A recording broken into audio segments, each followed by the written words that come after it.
Por favor, abran sus Biblias en Éxodo. No vamos a leer todavía el pasaje, pero tengan listas sus Biblias en este libro. Solo quiero contarles algo y después hacer una pregunta para recién entrar a la lectura. Como ustedes saben, mi familia y yo vivimos en Río Abajo. Tenemos que transitar por el camino, el único camino que hay a Río Abajo todos los días. Y ahora hay un trabajo de ampliación en eso que se conoce como la falla de Lipari. Y es como 1 kilómetro más o menos, que no estaba bien, era camino de tierra que se iba hundiendo constantemente.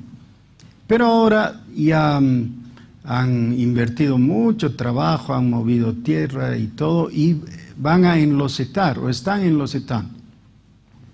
Como están a medio camino, a medio hacer el trabajo, el enlosetado cubre gran parte ya, pero hay un lugar como de 200 metros que es una vía única, angosta, y está el enlosetado, pero a los lados está vacío.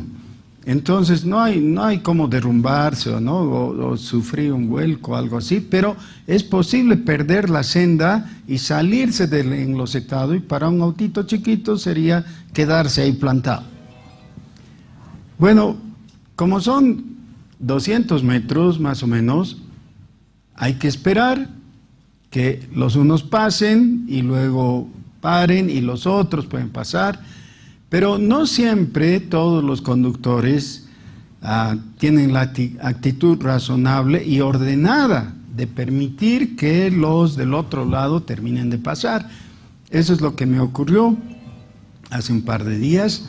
Yo entré recién a ese lugar y un camión del frente no quiso esperar y se lanzó. Él estaba de bajada y yo estaba de subida, leve en ese lugar porque es casi plano, casi.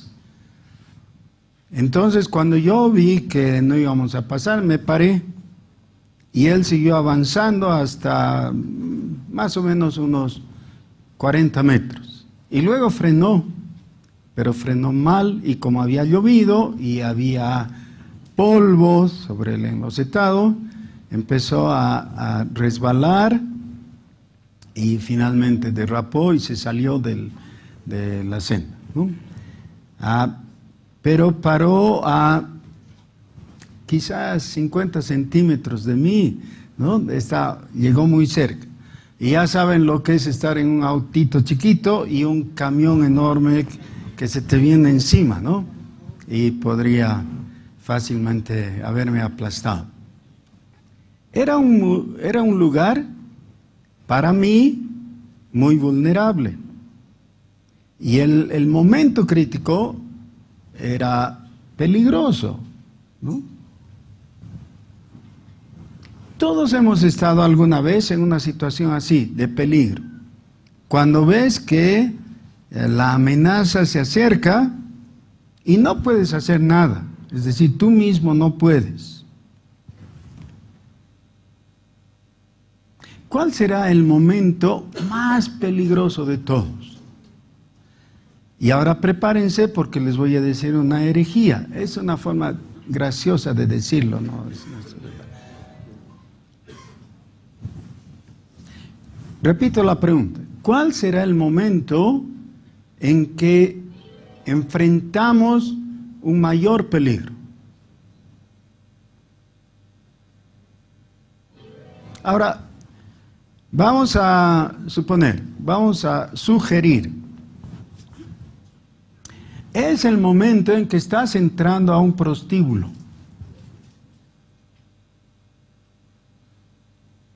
¿Que sí o que no?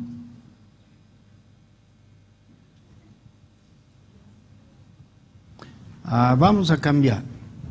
Es el momento en que estás pasando frente a la casa de un vecino que tiene un perro feroz, un Rottweiler o algo así, y te acercas demasiado a la reja por donde él puede sacar su hocico, morderte.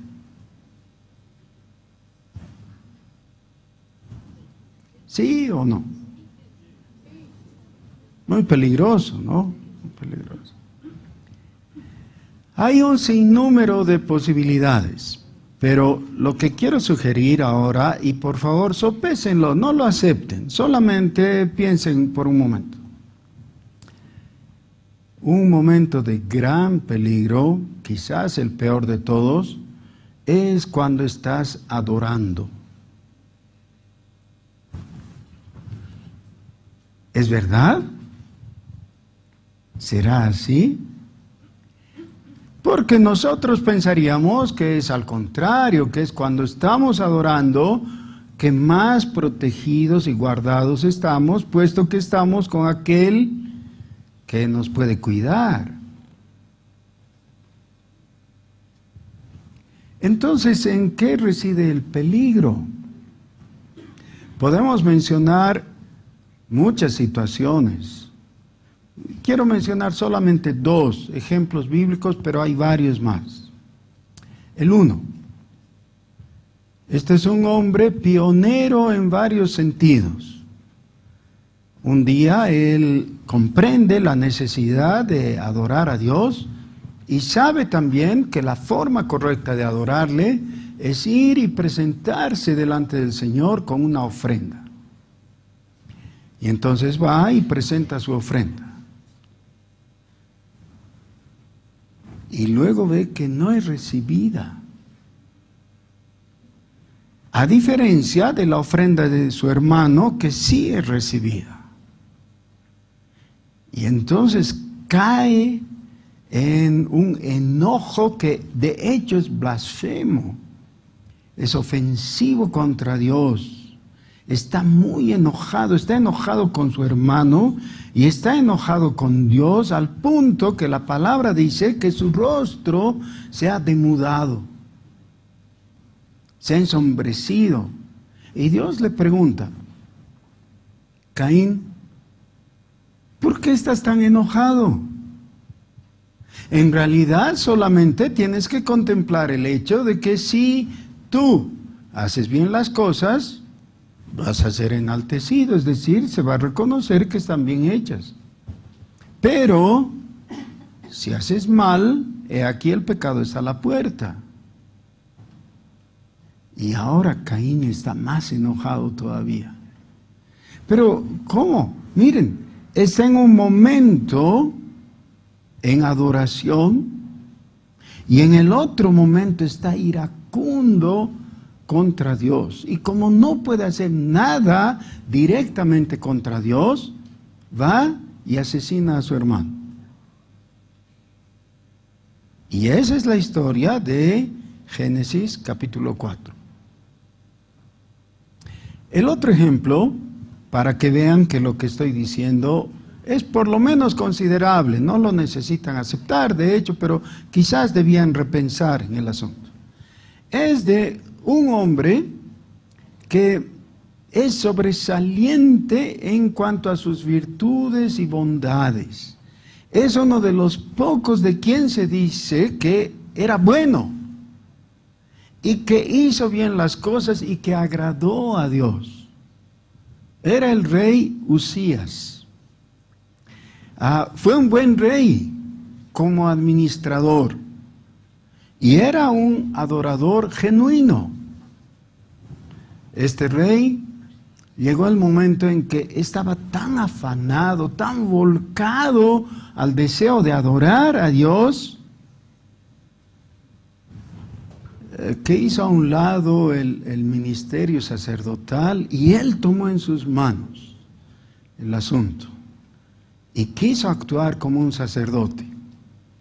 Así que, ni siquiera como el sumo sacerdote, sino como un sacerdote común, de esos que entran cada día al lugar santo.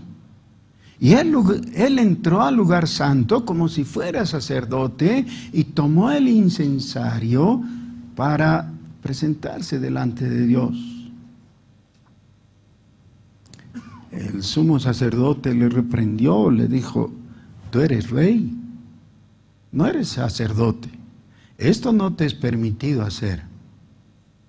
Y él, desde el lugar en que estaba, de pretender adorar, pasó a una ira incontenible y quiso utilizar el incensario para agredir al sacerdote que le estaba llamando la atención. Y Dios lo cubrió de lepra. Y así murió un poco más tarde. De la adoración al desastre. Así que tengo buenas razones para suponer que la adoración es un lugar riesgoso, peligroso en general. Y ahora vamos a ver el caso concreto leyendo el capítulo 32 del libro de Éxodo. Pero el capítulo 31 termina en el versículo 18. Y voy a leer ese versículo también. Así que capítulo 31, versículo 18 y pasamos al 32. Dice: y dio a Moisés, cuando acabó de hablar con él en el monte de Sinaí, 2 tablas del testimonio, tablas de piedra escritas con el dedo de Dios. Viendo el pueblo que Moisés tardaba en descender del monte, se acercaron entonces a Aarón y le dijeron: levántate, haznos dioses que vayan delante de nosotros, porque a este Moisés, el varón que nos sacó de la tierra de Egipto, no sabemos qué le haya acontecido. Y Aarón les dijo: apartad los arcillos de oro que están en las orejas de vuestras mujeres, de vuestros hijos y de vuestras hijas, y traédmelos. Entonces todo el pueblo apartó los arcillos de oro que tenían en sus orejas y los trajeron a Aarón. Y él los tomó de las manos de ellos y le dio forma con buril e hizo de ello un becerro de fundición. Entonces dijeron: Israel, estos son tus dioses que te sacaron de la tierra de Egipto. Y viendo esto, Aarón edificó un altar delante del becerro y pregonó a Aarón y dijo: mañana será fiesta para Jehová. Y al día siguiente madrugaron y ofrecieron holocaustos y presentaron ofrendas de paz. Y se presentó el pueblo a comer y a beber.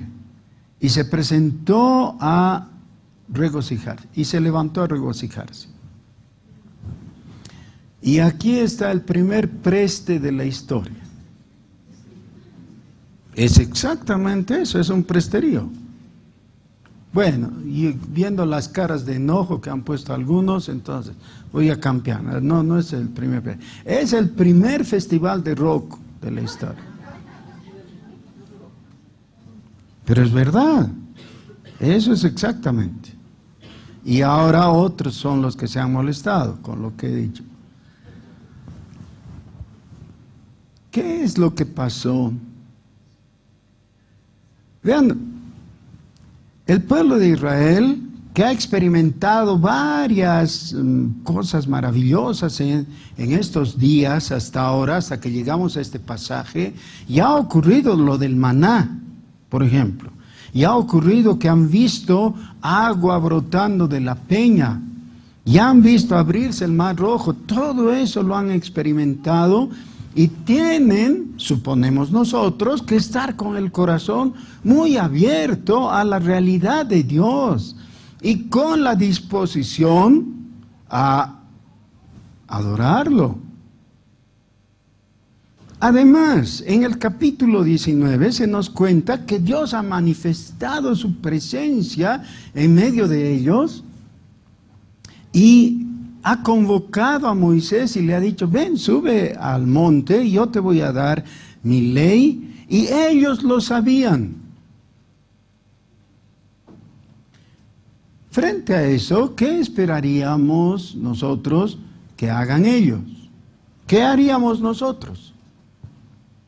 Esta es la situación. Estamos en las faldas de Horeb, en la cordillera del Sinaí, y ahí Dios nos ha permitido ver ciertos fenómenos que evidencian su presencia, y la pregunta es, ¿qué haríamos nosotros? Solamente que Moisés ha subido y está tardando más de lo que hubiéramos esperado. Entonces, ¿qué hacemos? Y alguna voz dice, bueno, mientras tanto, ¿por qué no cantamos? Cantamos, por supuesto, canciones religiosas, ¿no? Canciones de alabanza al Dios que nos ha sacado de Egipto. Conste que ya conocían el cántico de Moisés, ¿se acuerdan? El cántico de Moisés, capítulo 15 de Éxodo. Ellos podían repetir ese salmo o alguna cosa así, ¿no?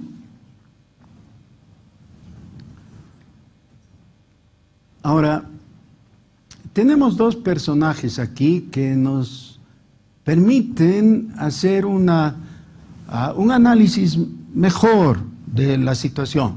Tenemos a Moisés y a Aarón, hermanos y compinches en esa revolución que han hecho en Egipto, llevándose al pueblo de Dios fuera a la liberación, ¿no? Los dos sobresalientes, muy importantes, junto además con su hermana, ¿no? Que, como dice Oseas, fueron los tres actores en las manos de Dios para llevar al pueblo de Israel. Pero en este caso están los dos, porque los dos son símbolo de algo. Veamos el primero, que es más fácil de ver. Aarón. Aarón fue constituido como el sumo sacerdote. Vean ustedes que se dedica el capítulo 28 in extenso, que no es corto, son 43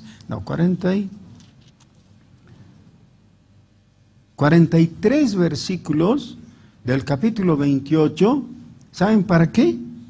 Solamente para decir cómo se tenía que vestir a Aarón. Todo un capítulo, con 43 versículos. ¿Cómo se tenía que vestir a Aarón? Incomparable. Y decimos, ¿por qué? ¿Por qué tenía que vestirse tan bien? Miren la descripción que hace en el capítulo 28. Vamos a dedicar un sermón para eso, pero un adelanto. Dice que toda su vestidura, que iba desde la cabeza hasta los pies, era para gloria y hermosura. Lo mejor de lo mejor. Quiere decir que en los términos de Dios, nadie ha habido tan elegante como el sumo sacerdote de Israel. Y el primero de ellos, Aarón. Bueno, importante. Claro, muy importante, muy importante. El otro es Moisés. Moisés, no importa cómo estuviera vestido en líneas generales, no hay ni una indicación de cómo tenía que vestirse o qué tipo de loción debía usar. De Aarón sí, hasta la loción, hay otro capítulo dedicado al perfume del sumo sacerdote. Pero de Moisés, realmente no. Uno viendo eso podría pensar, Aarón es más importante, ¿no? Moisés al fin y al cabo. Pero Moisés fue el que llamó a Dios para darle su palabra, su ley. Así que cuando se piensa en el Antiguo Testamento, el símbolo mismo del sumo sacerdocio es el gran Aarón. Y cuando se piensa en el ministerio profético, ahí tenemos a Moisés. ¿Qué representa a Aarón? Aarón representa la religión organizada, representa el culto y la oración. Porque la oración es la comunicación de abajo para arriba, es decir, la intercesión. ¿Ya? Es el sumo o el sacerdote en general el que oficia de parte del hombre para con Dios. ¿Saben cuál era la dedicación principal del sacerdote? Era cantar. Claro, cantar, orar, guiar al pueblo hacia Dios. Buena cosa, ¿o no?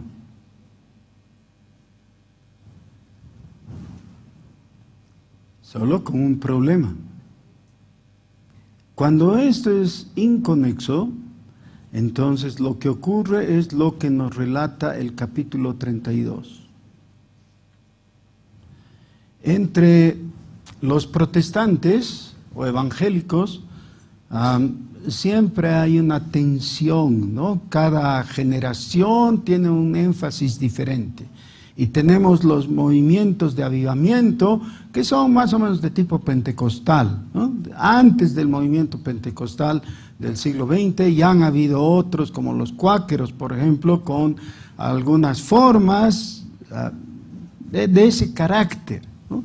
Entonces muy dados a mucha oración y de ahí surge el proverbio, ¿no? Mucha oración, mucho poder. Poca oración, poco poder, ¿no? Que suena tan bien y entonces eso anima. Sí, vamos a orar, hermanos.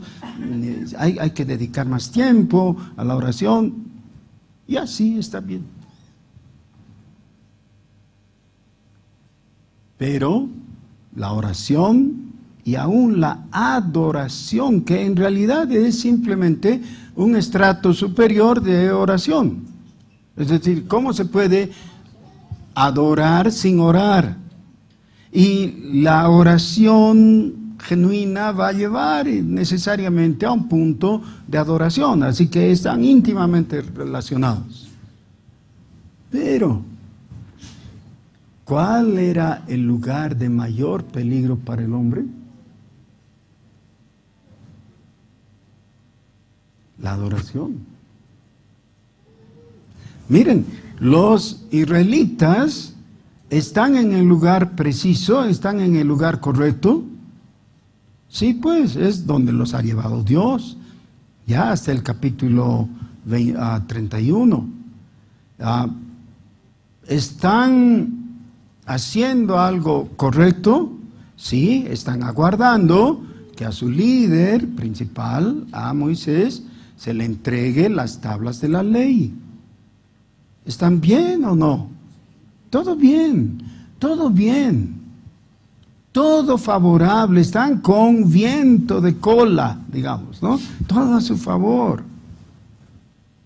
¿Qué es lo que les lleva a perder el volante o perder las riendas o perder el timón, como quieran decir? ¿Por qué se desvían tan rápido y tan desastrosamente? Yo hubiera esperado que en un capítulo así, en el pasaje que hemos leído, haya una introducción, como hay en otros lugares, ¿no? Que Satanás se ensañó contra el pueblo y les guió, les tentó, algo así. Y no dudo que Satanás estaba involucrado en esto, pero el texto no dice nada de Satanás. Ni que hubo una invasión de demonios o algo así. No. Nada de eso.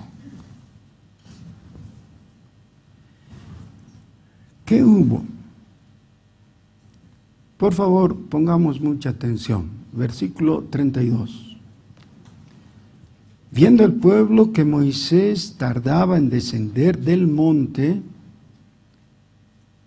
se acercaron entonces a Aarón y le dijeron: levántate. ¿Cómo podría levantarse? ¿Qué? ¿Estaría sentado o estaría echado? No se trata de su posición física, ¿no es cierto? ¿Qué quieren decirle con que se levanta? Que se levante. Es decir, que Él tome ahora las riendas, ¿ya? Que Él dirija, que se ponga a la cabeza, que tome el estandarte, o con cualquier figura que ustedes quieran decir, ¿ya? Le están diciendo: tú estás a cargo. Y cuando los sacerdotes están a cargo, el peligro es máximo. ¿Qué estoy diciendo? ¿Una segunda herejía esta mañana? Otra vez. Cuando los sacerdotes están a cargo, el peligro es máximo. ¿Por qué? ¿Por qué? Porque el sacerdote está mediando de parte del hombre hacia Dios. Y cuando esa es iniciativa humana, rara vez es correcta.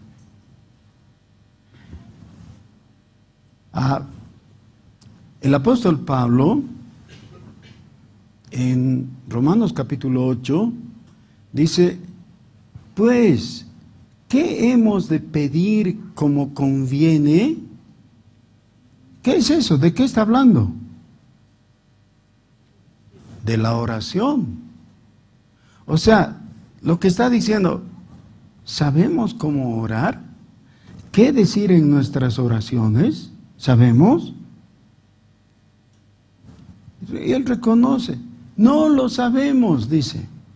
¿Qué hemos de pedir como conviene? No lo sabemos. Y es verdad.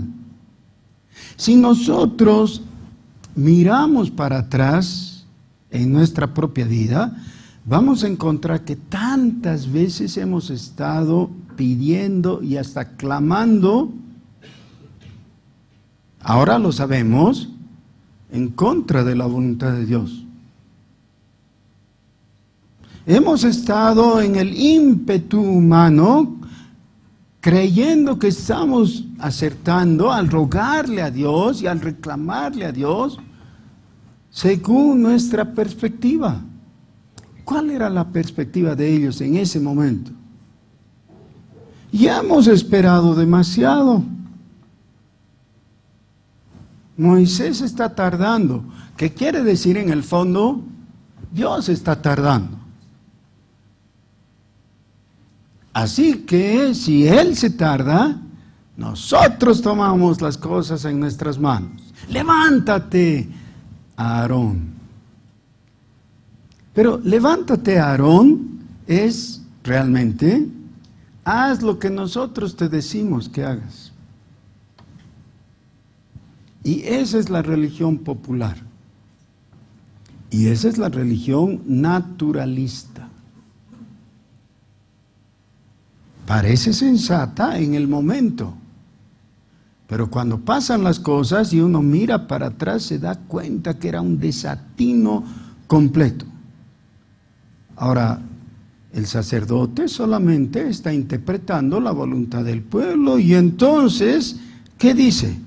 Apartar los arcillos y da una solución práctica. Vamos a hacer lo que ustedes quieran y entonces vamos a producir lo que sea necesario para evitarnos más espera.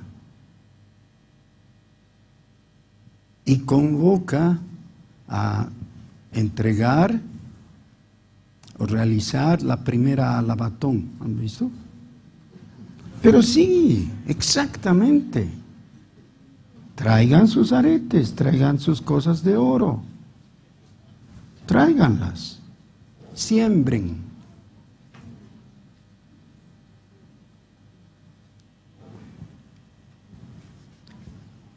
Y era un irresponsable e hipócrita. ¿Qué dice después? Yo no sé, le dice a Moisés. Yo solamente he seguido lo que el pueblo me ha dicho y he puesto oro y del caldero ha salido este toro. Como que él no hubiera tenido nada que... Él lo hizo. Ahora, la religión que se puede reducir o resumir en yo lo hice es falsa. Y es blasfema. Cuando se dio el primer paso, entonces lo demás ya viene casi por inercia. Enseguida, Aarón en el versículo 5 dice que edificó un altar delante del becerro. Ahora, edificar un altar delante del becerro significa que está reconociendo a ese becerro como su Dios. ¿Ya? Lo está aceptando y se está convirtiendo en un adorador del becerro. Es decir, está demostrando que en realidad en su mente y en su alma seguía siendo un egipcio. Seguía en esclavitud. Egipto había salido con él en su corazón. Su corazón estaba en Egipto. Eso es. No es Aarón mismo, es él y otros más que hacen esta declaración. Versículo 4, segunda parte. Dice, entonces dijeron, Israel, estos son tus dioses que te sacaron de la tierra de Egipto.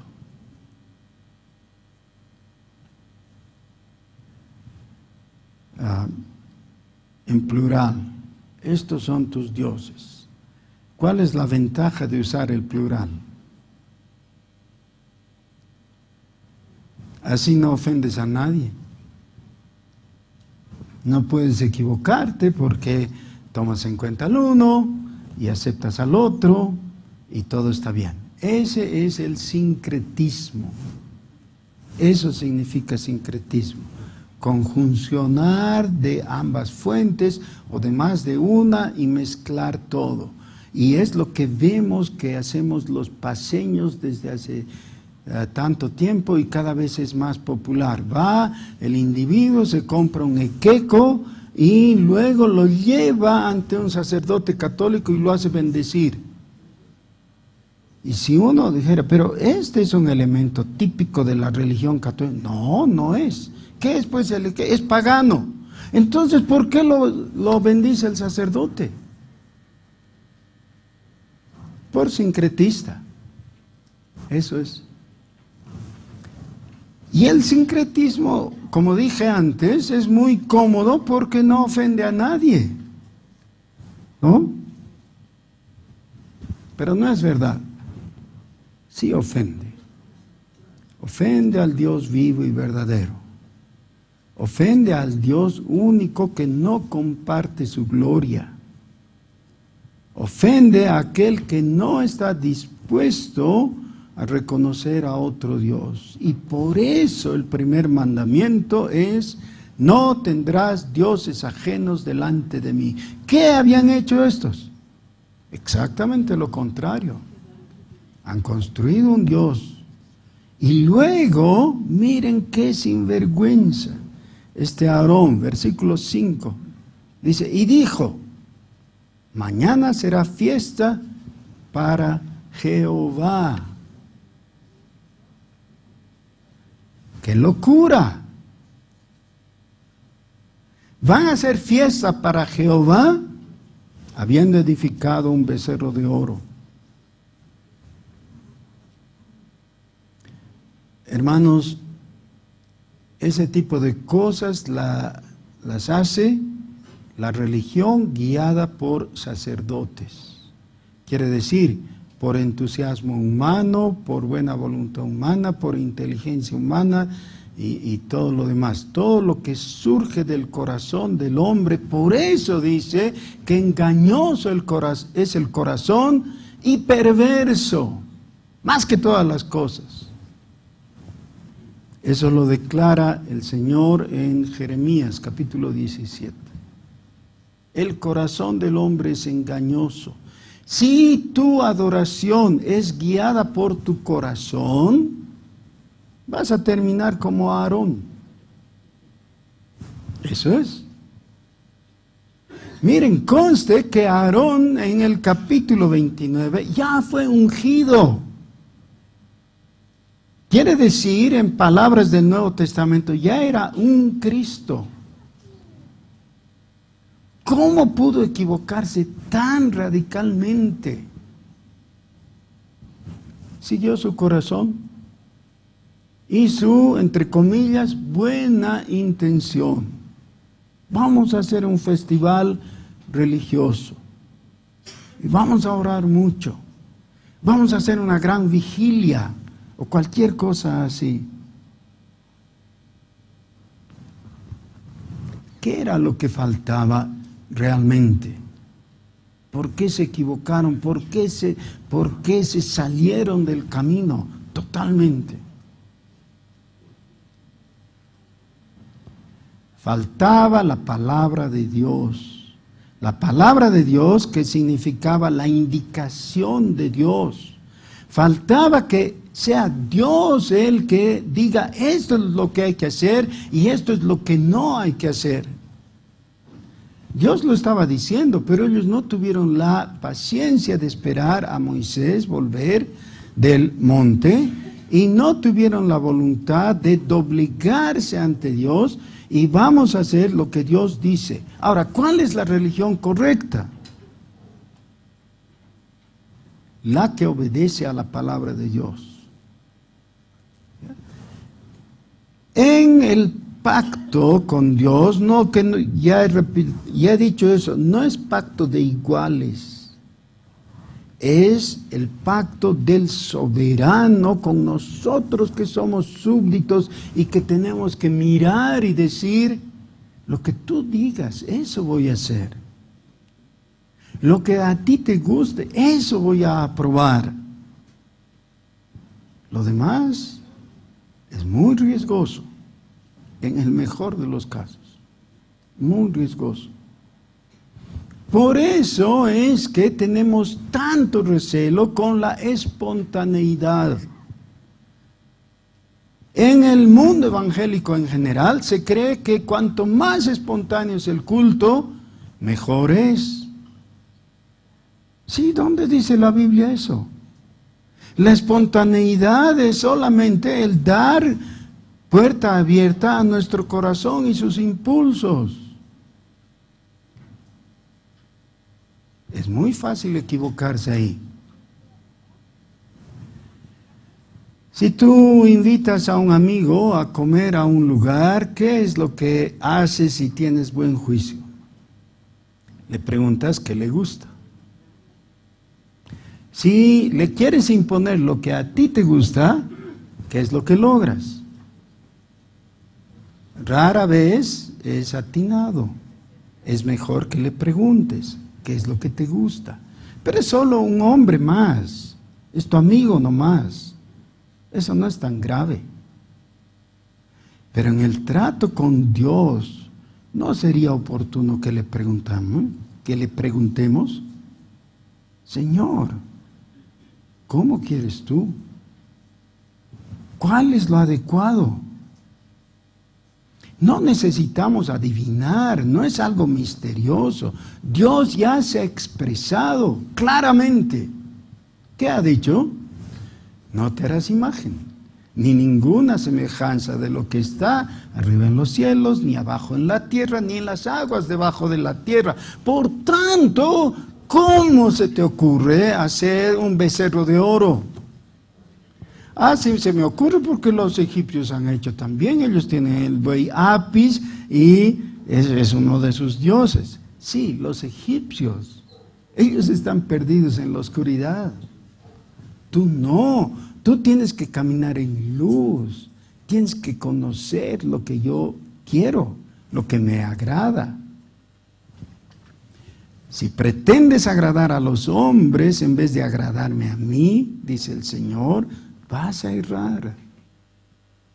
Vas a errar. ¿En qué es aplicable esto? ¿Solo en la adoración?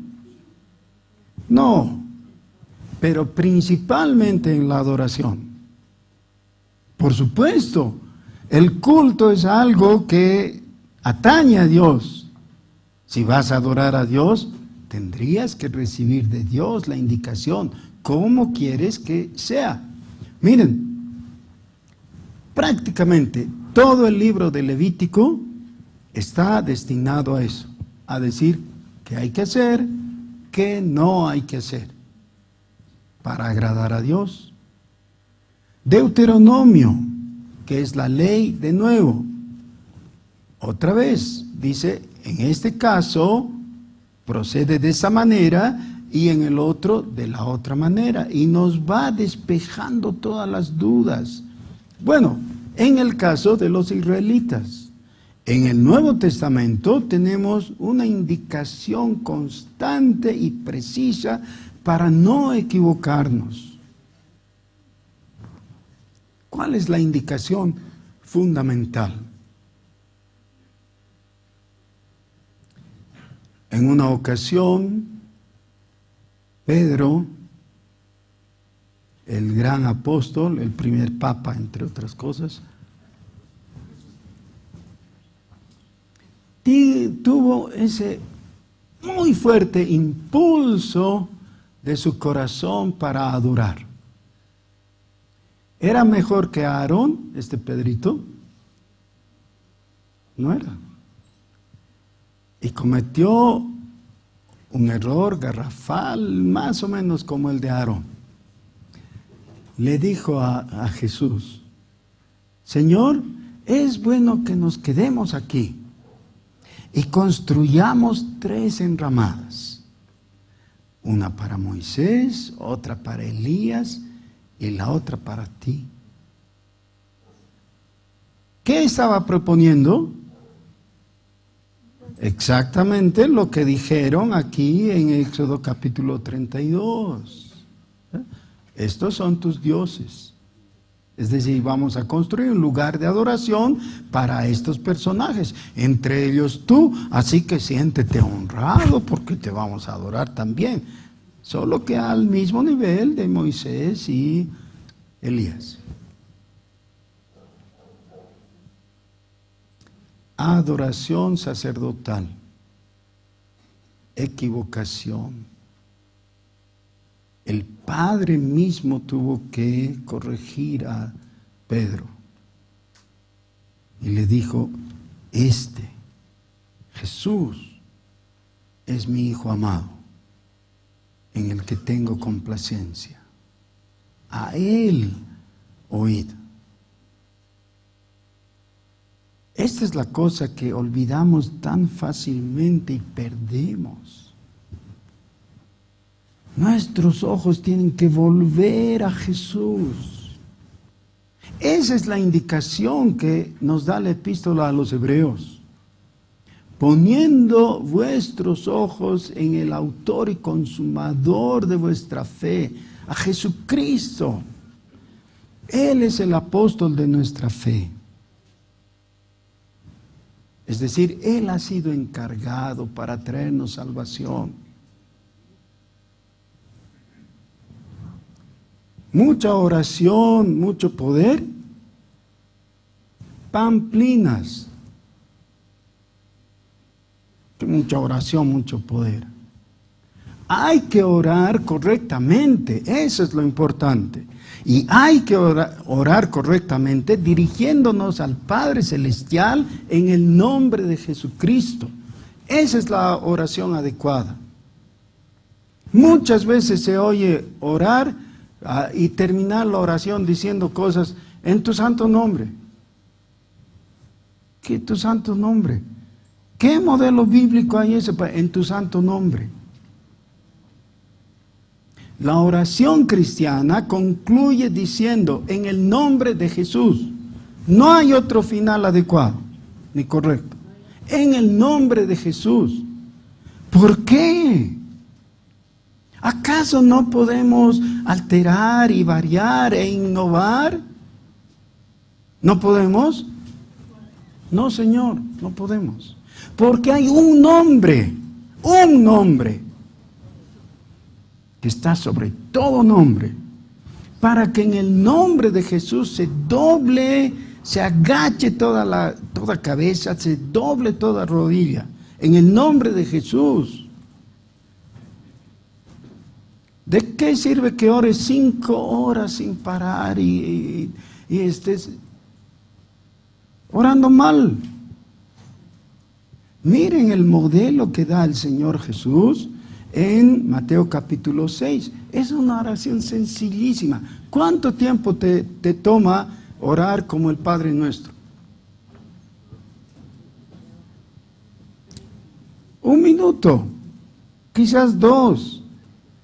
¿Ya? Eso es. Pero no sirve, ¿no?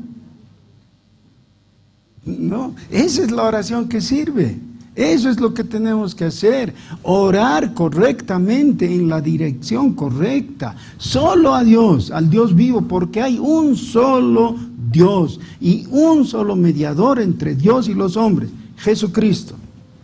La oración correcta es la de aquel que primero escucha al Señor. La indicación viene de su palabra. El sacerdote sin el profeta está perdido. Como Aarón estuvo perdido hasta que Moisés bajó. Yo me pregunto algunas cosas, entre paréntesis, ¿no? ¿Por qué Moisés no degolló a Aarón? Y alguien dirá, pero ¿cómo? ¿Por qué lo iba a adorar?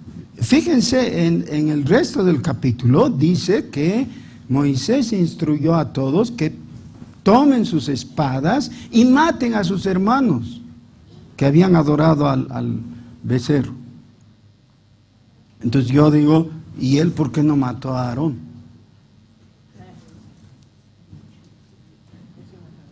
¿Y por qué?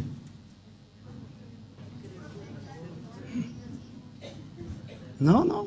El sacerdote está perdido sin el profeta. En cierta manera, el sacerdote es reemplazable y sustituible fácilmente. Y eso es lo que ocurrió. ¿Ya?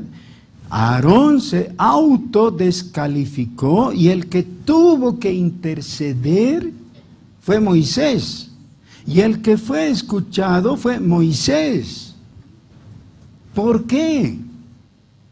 Porque su oración estaba partiendo desde la palabra de Dios, no desde su corazón. Su corazón servía, claro, su corazón transformado por la palabra de Dios, sintonizado en la palabra de Dios. Esa es la oración correcta. Somos presbiterianos. No tenemos de qué jactarnos, no somos mejores que los demás. Pero la actitud reformada, correcta, es muy valiosa. Es acertar en dar lugar central a la palabra de Dios.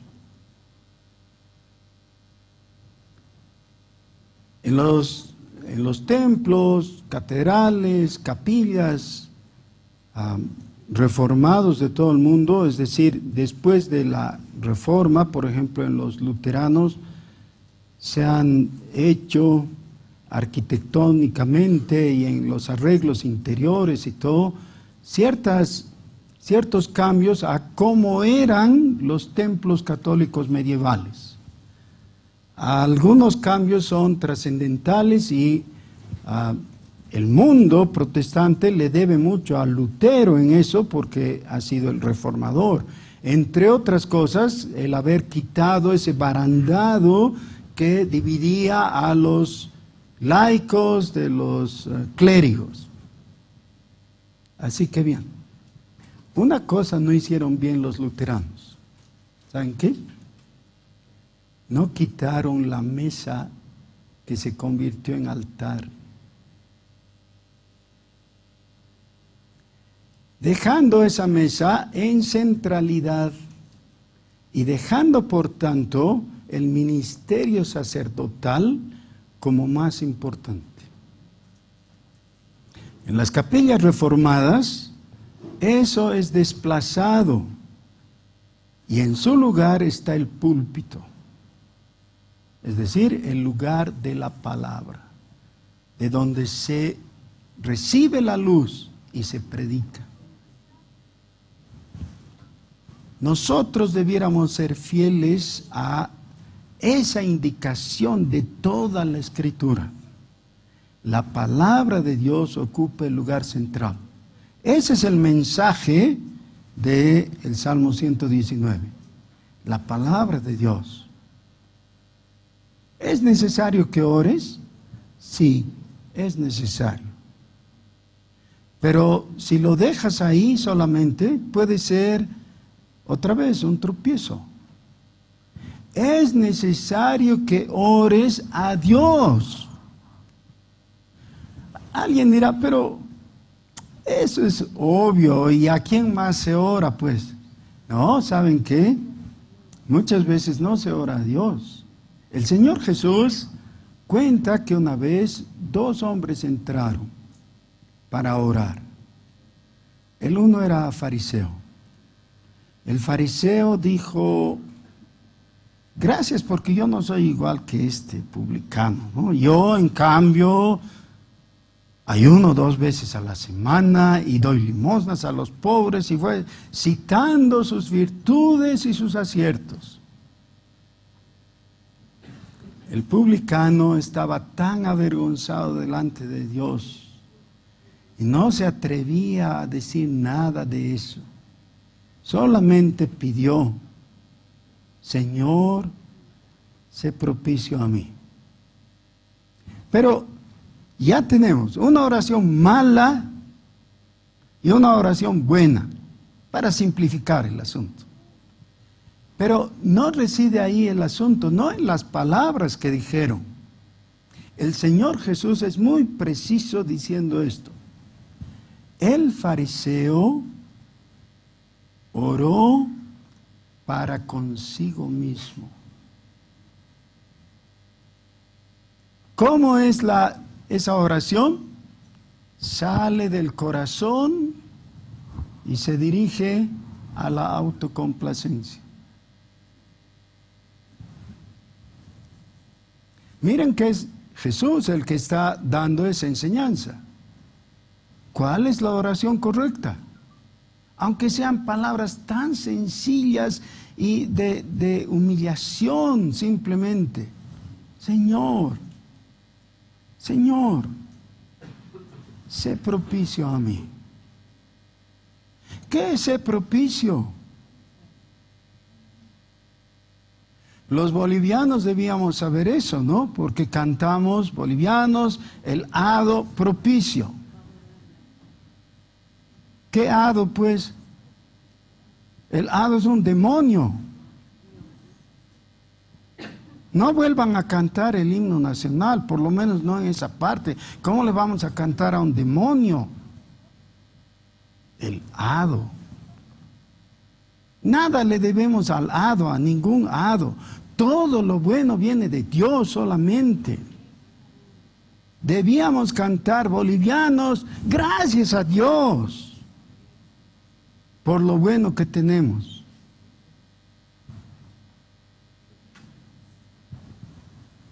¿Qué es entonces? Hermanos, necesitamos necesitamos volver con propósito íntegro de corazón a la palabra de Dios. Solo lo que la palabra de Dios dice es lo correcto y desde ahí debe nacer nuestra religión. Es decir, lo que hacemos, lo que decimos, lo que pensamos tiene que ser de la verdad de la palabra. La palabra nos lleva a Jesucristo y solo Jesucristo salva. Esa es la religión cristiana correcta. La única viable.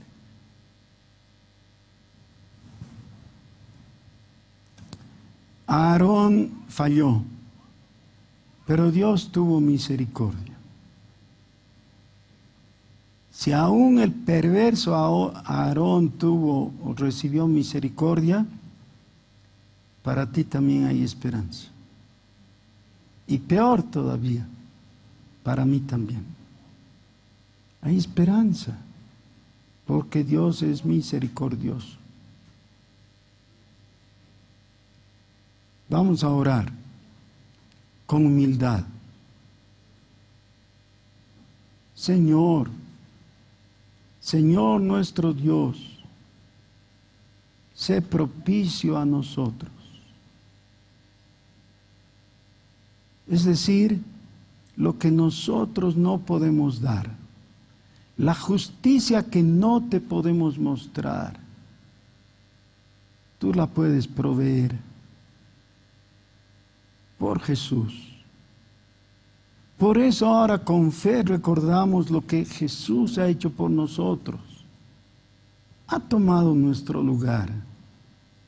Ha muerto por nosotros, siendo justo y abriéndonos ante ti las puertas para que podamos entrar a tu presencia, al trono de la gracia.